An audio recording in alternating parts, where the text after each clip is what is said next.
بسم الله الرحمن الرحيم. السلام عليكم ورحمة الله وبركاته. Good morning everyone. Today's lesson is for B and the lesson title will be The Great Outdoors. This lesson will be for third grade intermediate for the second semester. The book is Full Blast. This lesson will be presented by Faisal Al-Ghandi. By the end of this lesson, you should be able to identify some expressions with time, identify structures of reported speech, especially commands and requests, write a paragraph about some true events. Before we start with the grammar, I want to let's first start with the vocabulary. There is a vocabulary exercise on page number 51. Full blast. Sing. So go to page 51. This exercise is talking about the expressions that are related to the word time. Now I want you first to listen to these sentences and then we will match the bold-faced words, the expressions that are written in bold, with their meanings on the right. Listen to the sentences first. 2. Vocabulary. Listen. What do the expressions in bold mean? Match them with the definitions A to H. 1. My dad spends his free time making model planes. 2. Stop wasting your time playing computer games. Do something useful. 3. You've got until the weekend to finish the project, so take your time. 4. Arnold is really busy, but he's going to try and make time to have coffee with his friends. 5. My parents always give me a hard time when I don't finish my homework. 6. My favorite sport is tennis, but I also play basketball from time to time. 7. We have some time to kill before lunch, so let's go for a walk. 8.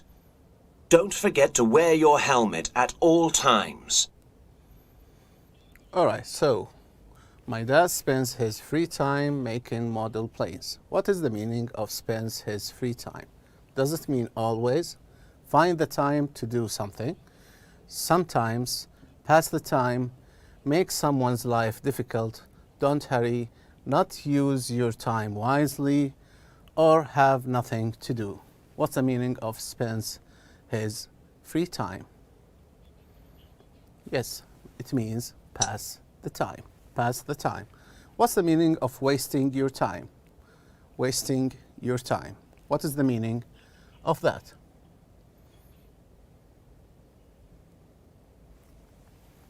You are right.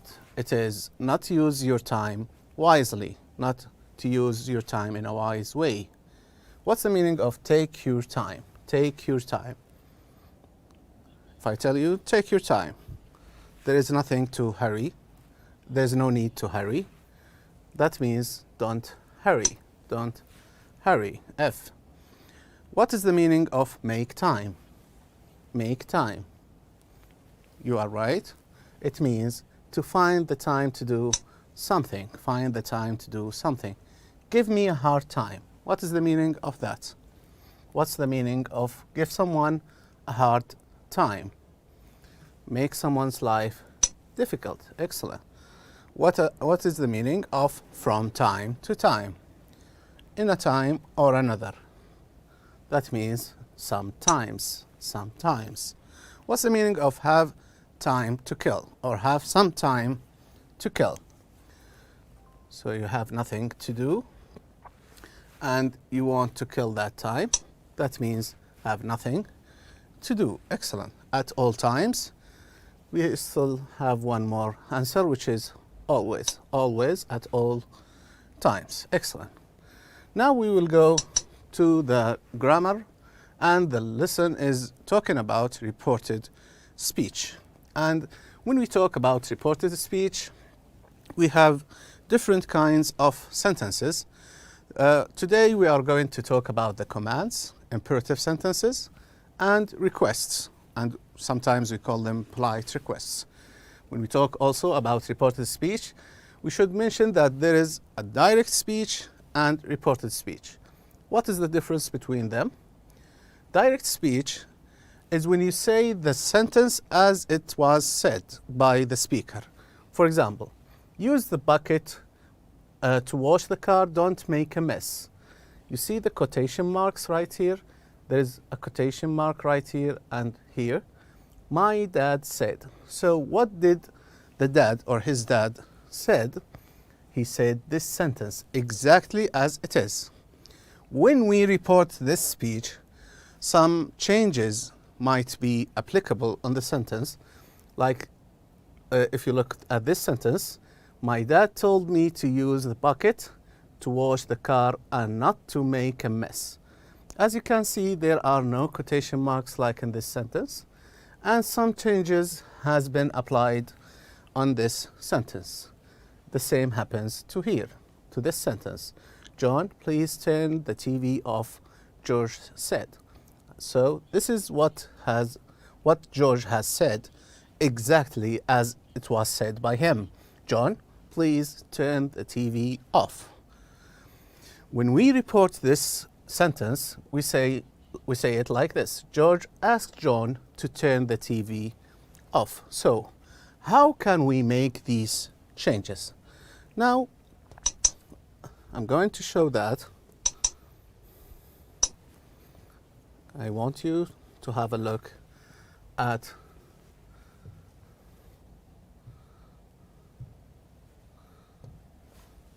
this picture. Now, look at this picture.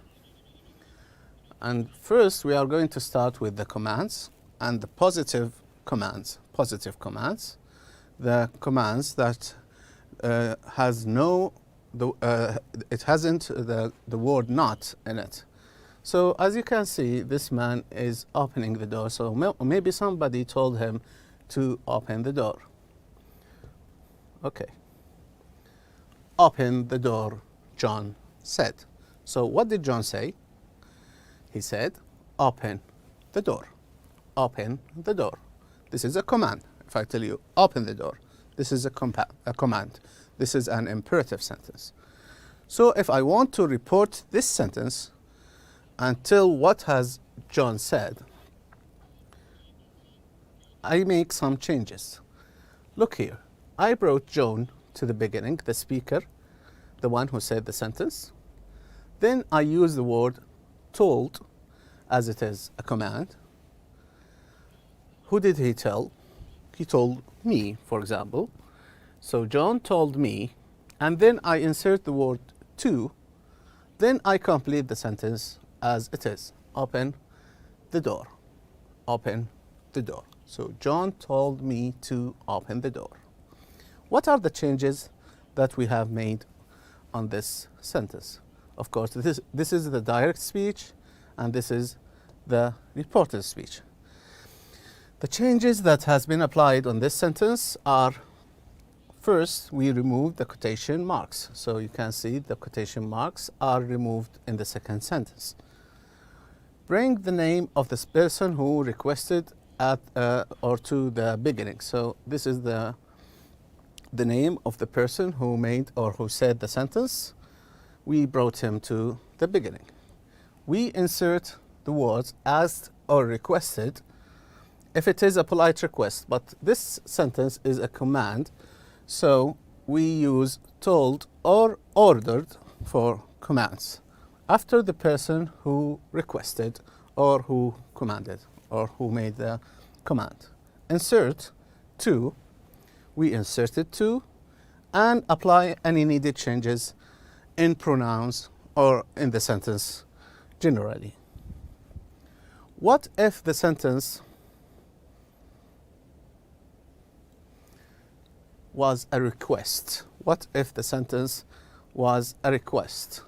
Like in this picture, as you can see, he said, close the door, please. So this is a command with the word please. Please involve a polite word. So this is a polite word. As you can see, it is the same, but we have the word please. Some small changes will be applied in this way. So close the door, please, ma'am said. And here, I will not use told or ordered. I will use asked.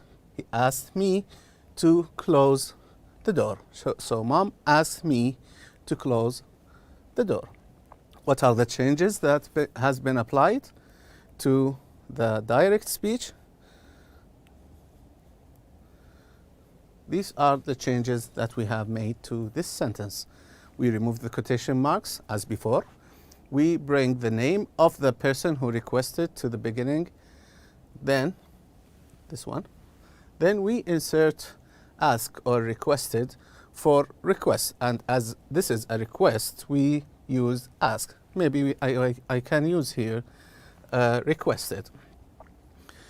I will not use told or ordered because this is not a command, this is a request. We also insert the word to, and we apply any changes that we need in the sentence. Add to that I remove the word please. I remove the word please. So mom asked me to close the door. I didn't write please. Sometimes a polite request has words like can you or could you. Can you or could you.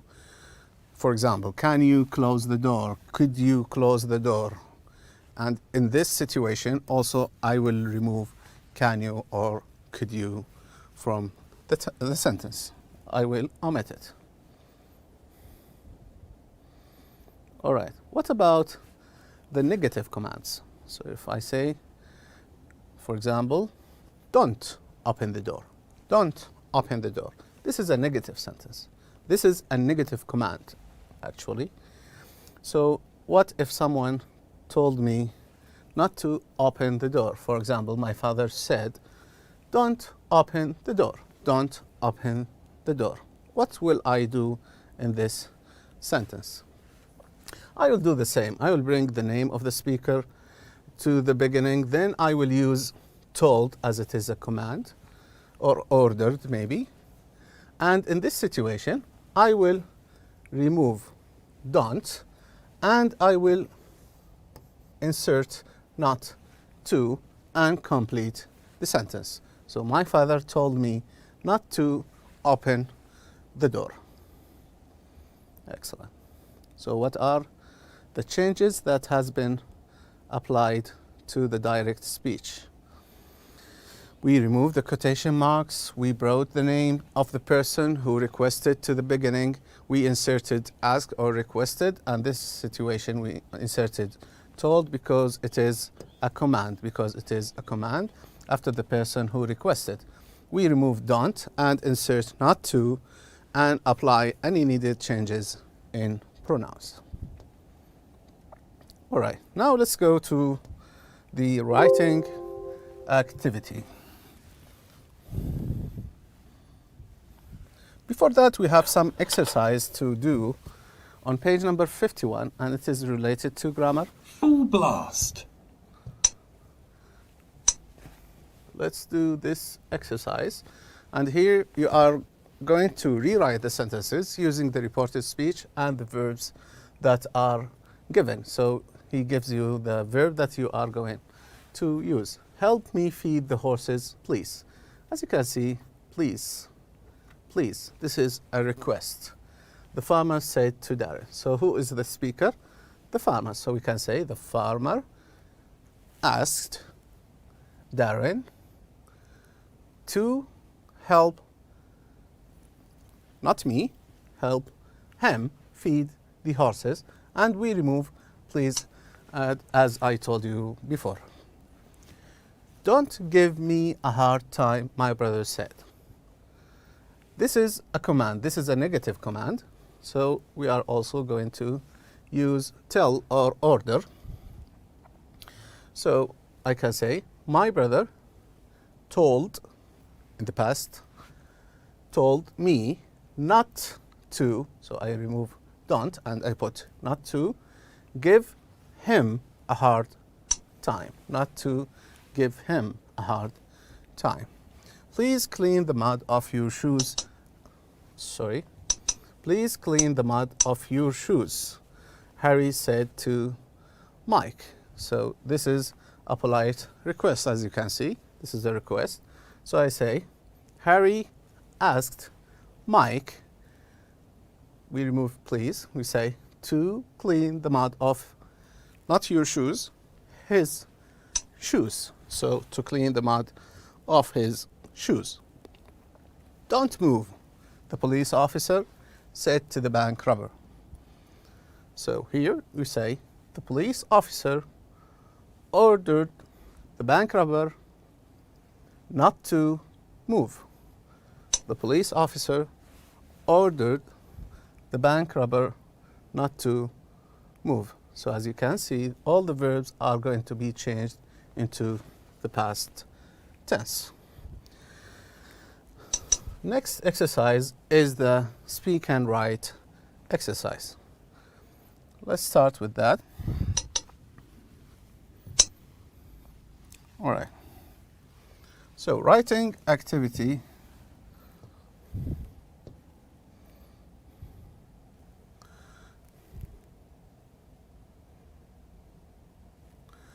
Activity A. So imagine that you are Bill from the dialogue on page number 50. Unfortunately, we haven't done that due to the limited time we have. Describe to the class what happened to you and how you felt. So I ask you now to go back to page number 50 and read the dialogue that was between Tom, I think, and Bill, and their friend, I think, Ali, and try to tell the story as if Bill is telling it. All right, I went back there and I come up with this story. Farmer Ted, so this is Bill speaking, Farmer Ted asked me to clean the cow's shed, so I went to get a bucket and a spade from the shed and got started. The thing is, Tom told me that the cowshed was next to the farmhouse. So I started cleaning it. Suddenly something kicked me and I fell into the mud. It was horrible. So this is the story as if Bill was speaking. In activity B, you are asked to read the plan for writing a true event. So if you are going to talk about a true event that happened in the past, you have to follow these instructions. Well, you are advised to follow these instructions. When you are writing an account of a true event, remember to use the first person singular or plural. So you can say I or we. So because you are talking about an event that you have witnessed. So we say I or we. In the introduction, you can give some information about the settings. What is the setting? The setting is the place, the environment, the time when it happens, and the characters that are in this story. So this is the setting of the event, when and where it happened, who you were with, etc. So this is, or these are some information about the event. The main part is going to describe what happened exactly. So you tell the story, the whole story. Remember to use past tenses. This is very important. You use past tenses because this story happened in the past. Linking words, phrases, and expressions, and also this should be used. Conclusion at the end, the third paragraph, maybe a conclusion. describe how the event ended and make a short comment on your experience or how did you feel at the end. All right. Activity C is asking you to think of something that has happened to you or imagine that you are Bill. Complete the notes below, making up any information you need. So the introduction, as I told you, should be about when, where, and who were you with. So when did it happen? For example, you can say about a month ago. Where did it happen? For example, I can say at my grandfather's house in the village, for example. Who were you with? I was with my grandfather. Okay, this is the story. We arrived at the lake early in the morning, and as the time passed, my grandfather felt sleepy. In the end, he fell asleep on the boat, and I continued fishing and enjoying the landscape. Suddenly, I caught a huge fish. It was fighting to free itself from the hook, and I was trying not to let it escape. Before I knew it, I fell over the boat and into the cold water. Meanwhile, my grandfather had woken up and helped me get back on the boat. Now let's go to the conclusion. What happened in the end? I can say, for example, I never went fishing again. And how did you feel? It was an unforgettable experience, but not in a good way. Now the third exercise that you are going to bring everything together and make the whole story. You will have the introduction like this one, then the main part. The only thing we made here is that we bring everything together. Okay, that's it for the writing. One more thing I want to tell you is the homework. I want you, in a minute, I'll tell you about the Full blast. homework that you are going to do. So go to the workbook here, and I want you to do this exercise. You are going to choose A, B, or C. The farmer asked to take me to take, or me take. Of course, it is me to take. This is a very easy one. And here you are asked to report the speech. Steer clear of the cows, my uncle said to me. So my uncle told me to steer clear of the cows. All right, that was it for today, and thank you very much. I hope that you have understood everything and you have enjoyed our lesson. See you next time.